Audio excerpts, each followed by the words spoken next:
Yeah. So Ramesh, be the first speaker. Two things. First of all, what does he do well? One thing to know. Who's going to be the speech? Which one is you? Good afternoon. December 14, 2012, Newtown, Connecticut. 20-year-old Adam Lanza. He killed 20 people, 20 small children and 6 adults at the Sandy Hook Elementary School. And he also killed his mother before going to the school. On September 16, 2013, Aaron Alexis, he murdered 12 people at Washington Navy Yard at Washington, D.C. On July 20th, in Aurora, Colorado, same year, you all know James Holmes killed 12 people at the movie theater during the screen of the new movie. And Army trained psychiatrist at Fort Worth, Texas, he killed 13 people. And the same year in Colorado, 2 publicly elected officials got removed by National Rifle Association sponsored political committee. Yes, I agree that our United States Constitution, Second Amendment, it says a well-regulated militia being necessary to the security of a free state, the right of the people to keep and bear arms shall not be infringed. You have right to own a gun. I totally agree. To protect yourself. Personally, I never touched gun or owned. Check out this global map. Guns per 100 people. United States has around more than 88 per 100. Think about other countries, rest of the countries. Even Asia, South America, Australia.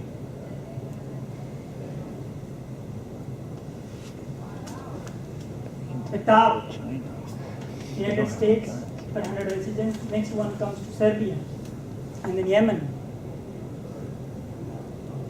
That is what we have right now. The number of guns in this country on normal people's hands.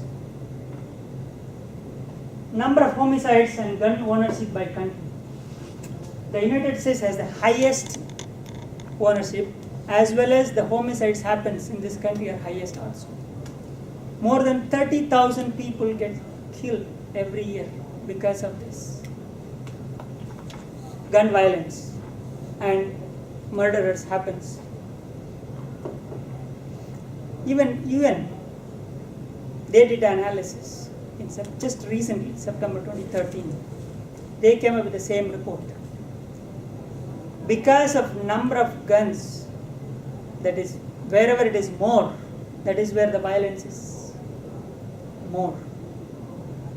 And they also came up with the same, almost 33,000 people get killed every year in United States, whether it is accidental or intentional, whatever.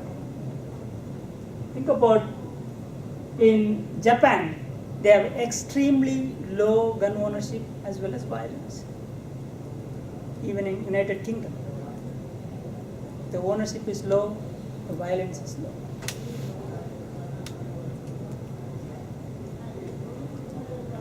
Another report suggested the same thing. Between 15 to 30, the age group, 18 to 35 age group, half of them are killed because of this gun violence. And 1/3 of them are under age 20. And again, the primary cause of the death among the African Americans. I want to show you another simple comparison between the wars and the gun violence. Because of the World War II, around 60,000 soldiers killed. In this country, more than half of the people are dying because of this gun. Within 2 years it can happen. The same World War II effect. For the past 8 years, because of Iraq and Afghanistan war, 4,400 soldiers died. It can happen within 2 weeks. Now, think for a moment. If China or India, the most populated countries in this world, have this type of percentage of gun owners, what will happen? Those countries where more than billion people are there. All these because it is happening, the gun violence happening or happened or increased for the past 50 years. Ask yourself why. 50 years before, families, they worked hard to take care of this family. The parents, they worked night and days to make sure that their kids fed properly. The kids, they had a very good family time because not much distractions, no video games, no internet. They went out and they played, they all had a great family time. And how many of your kids have handyman skills? Compare with what you have, what you gained from your parents. The situation today is, I felt very grim because whenever I hear these type of gun violence news, I don't know what I can do. The PolitiFact came up with the statistics saying that the lifelong probability of a marriage ending in divorce, 40 to 50%. And children are raising by single parents in this country. And you can find neglected parents, that they are not taking care of their children. Or the children are showing patterns of truancy or delinquency. And the parents are going through extreme life situations like job loss, financial loss, or they are losing their homes, depression, mental illness, and peer pressure. And children, particularly children, that they are the next generation, they are going through again peer pressures. Too much time on electronics, not much physical activity, not much family interaction. Those are all adding the cost for this type of, even the video games. Oh yes, they have a video game for school shooting.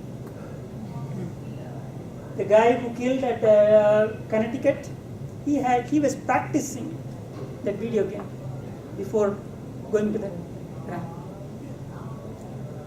And many venues to buy the gun. I can go to the internet, or I can get the off market to buy the guns. I don't need to have the license, but I can own it. All I need is just maybe 21. So, do you think government is a solution? I don't think so. Government is not the solution for this. The solution is within us. We need to do something. We need to take care of the next generation that depend on us. I would like to give only 3 points, 3 suggestions to make sure that you can follow and take care of your family and rest of the world. Spend time with your children. Play. Read with them. And make sure that they understand the value of precious life. Volunteer. When you are volunteering, take your kids with them and see how they can help others. And talk about love. share your life experience, and make sure that be loved by them. I wish we can implant Mahatma Gandhi or Dr. Martin Luther King or even Nelson Mandela, their characters in our children, to bring much needed the peaceful society in this country. As Nelson Mandela said, education and teaching are the most powerful weapon which you can use to change the world. If the people can start to hate, they can start to love. Please love one another. Take a moment to pray for Nelson Mandela and all other the children and adults that they died this year because of this gun violence. Hope their souls rest in peace. Thank you very much.